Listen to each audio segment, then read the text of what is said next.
तो स्वागत है दोस्तों। आज के इस नए वीडियो में हम लोग क्लास 10 साइंस का chapter number 1 chemical reaction and equation पढ़ रहे थे और इस वाले पार्ट में हम लोग जानेंगे कोरोजन एंड रेंसिडिटी क्या होता है। तो चलिए इसको डिटेल में पढ़ते हैं, स्टार्ट करते हैं इस वीडियो को। तो सबसे पहले समझेंगे कोरोजन क्या होता है।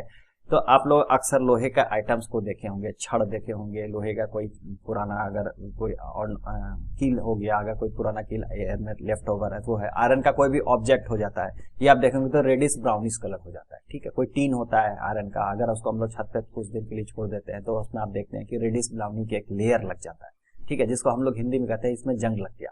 ठीक है, उसमें रस्टिंग हो गई, इसको इंग्लिश में कहते हैं। तो रस्टिंग होना, जंग लगना, ये जो टर्म होता है इसी को कहते हैं कोरोजन। ठीक है, अब कोरोजन सिर्फ आयरन में नहीं होता है, बहुत सारे मेटल में होता है। जैसे कि अगर कोई कॉपर का कोई बर्तन है हमारे पास, ठीक है, अगर हम कॉपर के बर्तन को कुछ लंबे समय तक अगर हम लोग छोड़ देते हैं तो उसमें आप देखिए रेडिश ग्रीनिश टाइप का एक ब्राउनिश रेडिश ग्रीनिश टाइप का एक लेयर, हल्का हल्का लेयर लग जाता है, वो भी कॉपर का उसका कोरोजन है। ठीक है, वो भी कोरोजन, उसको रस्टिंग कहेंगे।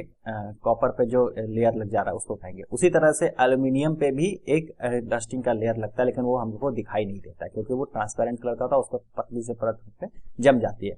अगर हम लोग कोई सिल्वर का आर्टिकल देखते हैं तो शुरुआत में शाइनी रहता है, फिर आप देखेंगे कुछ समय का अगर रख देते हैं तो काला काला जैसा एक लेयर उस पर लगने लगता है, तो वो भी उसका कोरोजन है। ठीक है, तो कोरोजन होता क्या है कि अगर किसी ऑब्जेक्ट में, किसी मेटल्स में, ये खासकर मेटल्स में होगा, अगर किसी मेटल्स में उसमें एक ऑक्साइड की लेयर अगर उसके ऊपर लग जाती है तो या फिर वो जो ऑक्सीजन के साथ रिएक्ट करके, एयर में जो ऑक्सीजन है उसके साथ रिएक्ट करके, या फिर किसी प्रदूषण के कारण, किसी सल्फेट आयन या फिर किसी दूसरे के कारण, किसी एसिड के कारण उसका अगर सरफेस शाइनी से अगर खराब हो जाता है, ठीक है, उस पर कोई ऑक्साइड की लेयर या सल्फाइड की लेयर उस पर अगर लग जाती है तो उसको हम लोग कोरोजन कहेंगे। ठीक है, तो यहाँ पे जो सिल्वर आर्टिकल है वो ब्लैकिश जैसा हो जाएगा, जो कॉपर आर्टिकल है वो ग्रीनिश, जो आयरन आर्टिकल है ब्राउनिश जैसा हो जाएगा। तो ये सब चीज हमारा कोरोजन का एग्जाम्पल हो जाता है। ठीक है, अगर हम लोग बात करें कोरोजन के डिफिनेशन की, ठीक है, अगर हम लोग कोरोजन की डिफिनेशन की अगर हम लोग बात करते हैं तो यहाँ पे when a metal is attacked by a substance around it such as moisture, acid etcetera, it is said to be corrode and this process is called corrosion. ठीक है, अगर कोई मेटल है, जैसे कि मैंने बताया आयरन का अगर एग्जाम्पल लेते हैं, आयरन नेल्स का एग्जाम्पल लेते हैं, अगर उसको हम लोग कुछ समय के लिए एयर में छोड़ देते हैं तो हवा में जो एयर में ऑक्सीजन है, ऑक्सीजन और जो वाटर है उसके साथ, एयर में जो वाटर वेपर है और जो ऑक्सीजन है उसके साथ वो रिएक्ट करके, ठीक है, यहाँ पे वो आयरन ऑक्साइड बनाता है, जो कि जो ब्राउन ब्राउन जो लेयर आप उसके ऊपर देखते हैं वो आयरन ऑक्साइड रहता है। ठीक है, और एयर और वाटर के साथ मिलकर वो लेयर का फॉर्मेशन करता है। तो वो धीरे धीरे उसको आयरन को डीके करता है। तो आयरन, प्योर आयरन तो रहा नहीं, उसके ऊपर एक पतली से लेयर लग गई। ठीक है, तो उसकी जो ऊपर की जो सरफेस पे जो आयरन थी, जो टॉप लेवल पे था, वो धीरे धीरे ऑक्सीडाइज हो गया।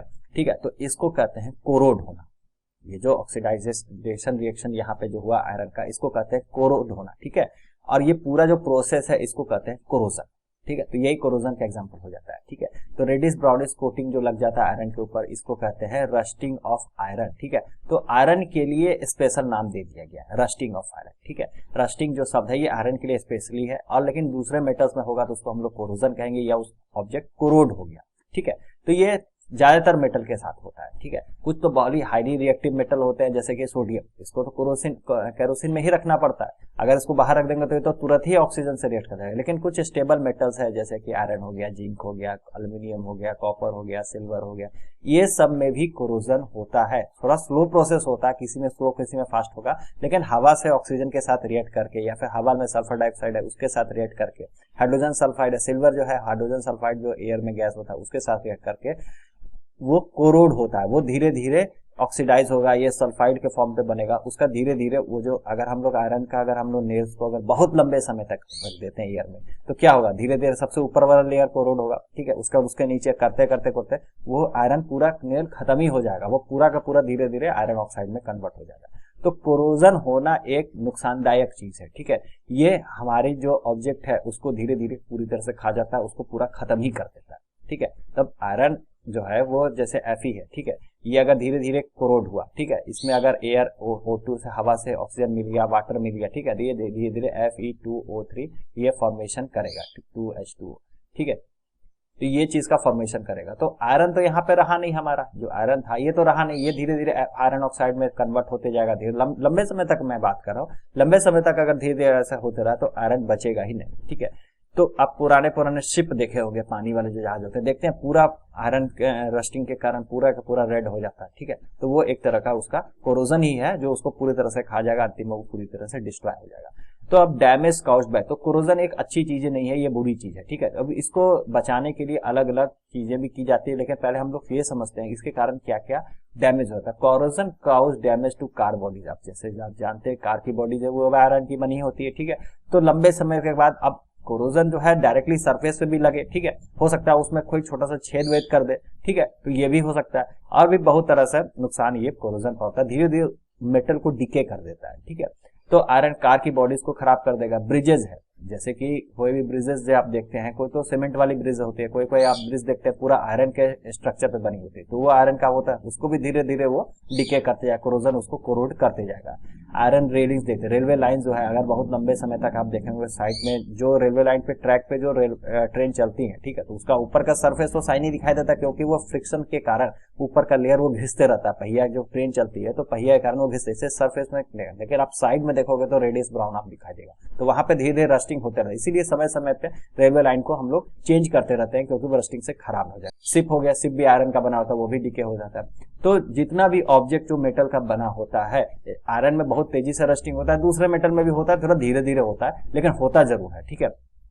तो ये हो जाएगा डैमेज, ये सब कार को, शिप को, ये सबको डैमेज करता है, ब्रिज को, ये सबको डैमेज करता है। अब हम लोग बात करते हैं corrosion of iron is a serious problem, ये जो है बहुत ही सीरियस प्रॉब्लम है, बहुत सारे एक्सीडेंट इससे हो जाते हैं, ठीक है। अब पता नहीं चलता है, धीरे धीरे कोरोड हो जाता है और अचानक से कार जा रहा टूट गई, या फिर इस तरह का रिएक्शन हो जाता है, उसमें टूट जाते हैं, ठीक है, कमजोर होकर टूट जाते हैं। तो एवरी ईयर अगर हम लोग देखें तो बहुत ही ज्यादा मनी का नुकसान होता है ये कोरोजन के कारण, क्योंकि हमें इसका रिप्लेस करना पड़ता है। अगर पूरा स्ट्रक्चर ही टूट गया तो फिर से बनाना पड़ता है, नहीं तो जहां पे पता चल गया यहाँ पे कोरोजन हो रहा है तो उसको हम लोग फिर रिप्लेस करते हैं, ठीक है। अब यहाँ पे तो कोरोजन हम लोग समझ गए। अब हम लोग बात करेंगे यहाँ पे रेंसिडिटी क्या होता है, ठीक है।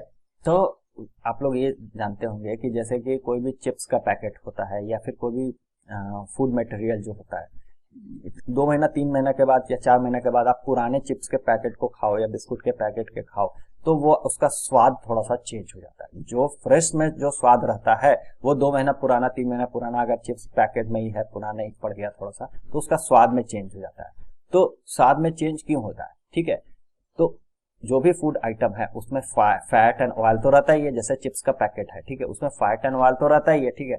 तो वो समय के साथ धीरे धीरे, ठीक है, महीना 2 महीना में धीरे धीरे वो जो फैट है वो धीरे धीरे ऑक्सीडेशन रिएक्शन होता है। जो मैंने ऑक्सीडेशन रिएक्शन पढ़ाया था कि जिसमें ऑक्सीजन का एडिशन होता है, वो ऑक्सीडेशन रिएक्शन कहलाता है।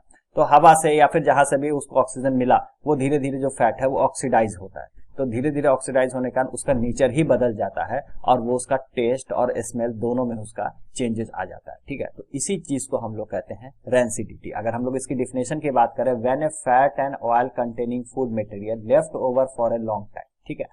अगर कोई फैट और ऑयल कंटेनिंग कोई फूड मटेरियल है, सबसे बेस्ट एग्जांपल चिप्स का होता है, क्योंकि वो तेल में छना रहता है, ऑयल में छना रहता है, उसमें फैट भी होता है। तो अगर हम लोग लंबे समय तक उसको छोड़ देते हैं तो उसका जो टेस्ट है और स्मेल है वो दोनों चेंज हो जाता है। इसी चीज को हम लोग कहते हैं रेंसिडिटी, ठीक है। और इसका रीजन क्या होता है, क्यों ये चेंज हो जाता है, इसका स्मेल चेंज हो जाता है, इसका टेस्ट के अंदर, क्योंकि ऑक्सीडेशन रिएक्शन हो जाता है। उसमें जो फैट एंड ऑयल होते हैं उसमें ऑक्सीडेशन रिएक्शन होता है और उसके कारण ये जो उसका टेस्ट है वो हमारा चेंज हो जाता है और उसका जो स्मेल है वो भी चेंज हो जाता है। तो जितना भी फैट और ऑयल कंटेनिंग जो ऑब्जेक्ट होते हैं तो उसमें ये चीज होता है। तो अब हम लोग इसको प्रिवेंट कैसे करेंगे, इसको हम लोग बचाएंगे कैसे, इसका स्वाद खराब होने से बचाएंगे क्या, तो ऑक्सीजन से कनेक्शन इसका काट देंगे, ठीक है। ये सबसे बेस्ट उपाय है रेंसिडिटी से बचने के लिए। लेकिन अगर कंपनी वाले हैं तो वो लोग कुछ केमिकल्स मिलाते हैं जिसको हम लोग कहते हैं एंटीऑक्सीडेंट। तो ऑक्सीडेंट मतलब क्या हो गया, जो ऑक्सीजन का एडिशन करे, और एंटीऑक्सीडेंट जो ऑक्सीजन के एडिशन को रोके। यहाँ पे क्या हो रहा है, ऑक्सीडेशन रिएक्शन हो रहा है, तो ऑक्सीडेशन रिएक्शन को ये प्रिवेंट करेंगे, रोकेगा। Usually the substance which prevent the oxidation, oxygen को जो रोकता है उसको एंटीऑक्सीडेंट कहते हैं, are added to the food containing fat and oil. तो चिप्स के पैकेट ये सब में आप देखोगे, इसके इंग्रेडिएंट देखें तो एंटीऑक्सीडेंट जरूर इसमें डाला जाता है कि ऑक्सीडेशन को इसको रोका जाए। ये तो एक मेथड हो गया। दूसरे मेथड की अगर हम लोग बात करें तो एयर टाइट कंटेनर में या किसी पैकेट में एयर टाइट कर देते हैं। जैसे कि आप चिप्स के पैकेट में देखोगे उसमें एक अलग से उसको जो पूरी तरह से उसको सील पैक कर दिया जाता है। सील पैक कर देने से क्या हो जाता है कि बाहर से ऑक्सीजन उसमें नहीं जा पाता है, तो ऑक्सीजन का कनेक्शन को काट दिया जाता है, जिसके कारण वो ऑक्सीडाइज नहीं हो पाता और लंबे समय तक वो सही बना रहता है। फिर भी आप कहोगे कि 2-3 महीने के बाद, तो जैसे पहले एग्जाम्पल है स्वाद खराब होता है, तो कुछ समय के बाद वो धीरे धीरे तो उसमें ऑक्सीजन जाएगा ही, कितना भी आप सील पैक कर दो, डिफ्यूजन के कारण या दूसरे प्रोसेस के कारण उसमें लेफ्ट ओवर कहीं ऑक्सीजन होगा, तो धीरे धीरे तो उसमें जाएगा ही और उसके कारण वो फिर खराब होगा। तो ये एक शॉर्ट टर्म प्रोसेस है, कुछ 1-2 महीने के लिए आप बचा सकते हो, बहुत लंबे समय तक आप इसको नहीं बचा सकते, ठीक है। उसके बाद और क्या तरीका होता है, जो चिप्स के मैन्युफैक्चर होते हैं ये लोग क्या करते हैं कि वो एक जो चिप्स के पैकेट होते हैं उसमें अलग से इनर्ट गैस या फिर नाइट्रोजन गैस डाल देते हैं, ठीक है। उसके अंदर का हवा को हटा के नाइट्रोजन गैस या फिर कोई इनर्ट गैस उसमें डाल देते हैं, तो ऑक्सीजन से उसका कनेक्शन कर देते हैं। एक तो उसको सील पैक कर देते हैं कि बाहर से ऑक्सीजन ना जा पाए, और अंदर में नाइट्रोजन गैस या फिर कोई इनर्ट गैस उसमें भर देते हैं, जिसके कारण उसके ऑक्सीडेशन को रोका जा सके। तो चिप्स के पैकेट जो होते हैं उसके अंदर भी नाइट्रोजन गैस डाल के उसको प्रिवेंट किया जाता है। तो रैंसिडिटी से प्रिवेंट करने का ये सबसे बेस्ट तरीका। Thank you very much. Video आपको अच्छा लगा तो लाइक और सब्सक्राइब करना भूलें। मिलते हैं अगले वीडियो।